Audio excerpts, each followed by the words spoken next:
Le sport cycliste n'est plus à un paradoxe près, cela participe même de ses charmes infinis.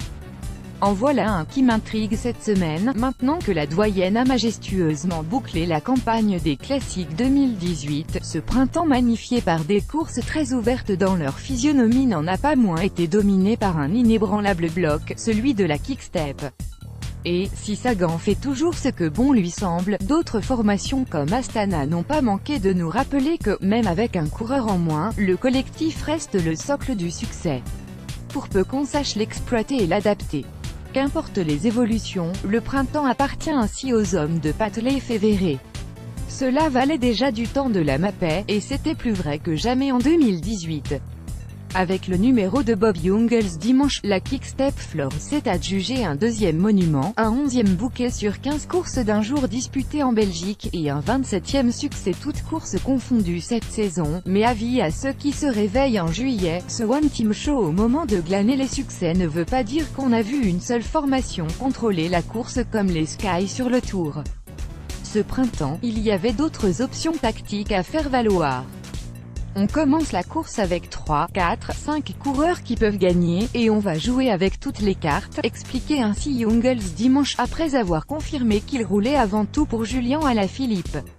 Son attaque au sommet de la Roche aux Faucons, qu'il faudra peut-être un jour rebaptiser Côte des Luxembourgeois, devait lancer vers le succès le prince français, premier favori derrière le roi espagnol des Ardennes.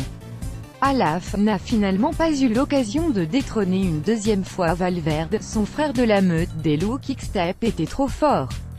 Quick-Step, Lotto, BMC, pas le même maillot, pas la même culture de la gagne. Alaphilippe n'en a pas moins levé les bras sur la ligne d'arrivée, avant de tomber dans ceux de Jungels.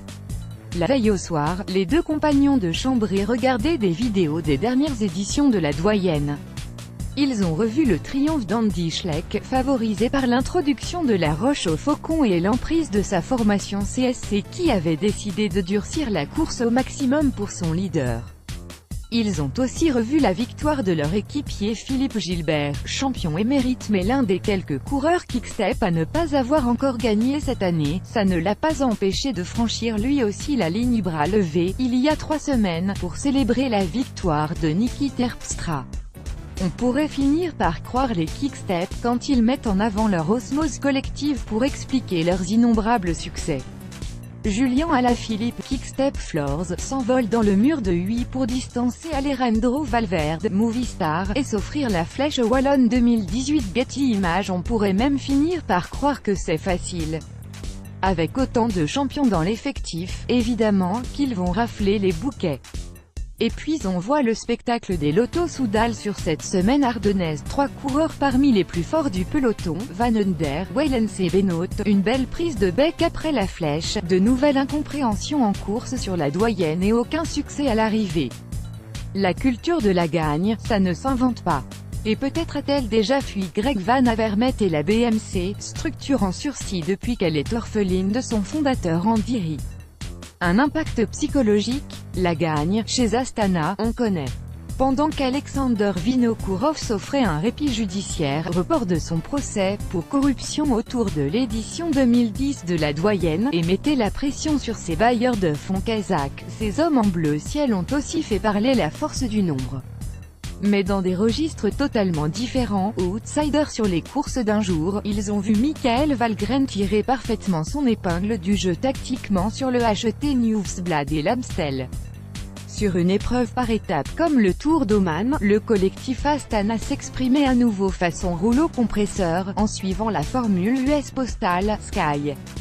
Il n'est pas encore dit que la réduction du nombre de coureurs par équipe change véritablement les rapports de force en course. Les directeurs sportifs avec qui j'ai touché le sujet sont en tout cas encore loin d'être convaincus. Mais peut-être cette nouvelle règle a déjà eu un impact au moins psychologique. Il nous a fallu 5 ans pour comprendre qu'il ne fallait pas laisser Movistar contrôler le rythme pour Valverde, ironisait-on dans le peloton après la 2e place de l'Espagnol à 8. Les rivaux de Valverde auraient-ils osé s'en prendre ainsi à la Movistar, laissant rapidement Valverde avec le seul Landa, en d'autres circonstances? Le passé ne plaide pas dans ce sens. Double. Vous ne pouvez plus limiter les dégâts quand des équipes fainéantes ne roulent pas. Ce printemps, on a vu beaucoup de courses ouvertes, comme un Bardet s'en réjouissait encore dimanche. On a vu des courses se décanter de plus loin que prévu, Vincenzo Nibali a pu s'en féliciter. Mais même les grands numéros de solistes se sont faits sous le patronage d'équipes concentrant les talents. Je pense évidemment à Terpstra dans les Flandres, avec un Gilbert impeccable au marquage, mais pas uniquement. Niki Terpstra lors du Tour des Flandres Getty Image souvent seul contre Tuss, Peter Sagan a pu s'appuyer sur une Borans Gros et renforcée avant de décider à quel moment il se lançait lui-même dans la bagarre vers Roubaix. Auparavant, il y avait une Nibali sur une Primavera qui voyait Bahrain Merida jouer de multiples cartes. Derrière le requin, les Cadors se sont marqués autour d'un Sagan pas spécialement mécontent de laisser son ami filer vers le succès. Les poursuivants avaient peut-être les moyens de revenir sur Nibali, encore fallait-il s'entendre pour cela. Les mêmes questions vont à nouveau se poser, à une autre échelle, pour la suite de la saison. L'acmé du cyclisme sous contrôle, ce sont bien ces étapes de plaine dont l'essentiel du scénario est connu à peine le parcours dévoilé. Quand je l'ai rencontré en début d'année, Mark Cavendish, Dimension Data, avait un message à faire passer en vue de ces rendez-vous, il pourrait y avoir plus d'échappés qui réussissent. Parce que vous avez des équipes comme Orica qui ne participent jamais à la poursuite. Maintenant, vous ne pouvez plus mettre un coureur en plus pour limiter les dégâts quand des équipes fainéantes ne roulent pas. Si toutes les équipes mettent un coureur comme ça se faisait avant, on ne devrait pas avoir de problème, mais ça ne se fait plus dans le cyclisme moderne.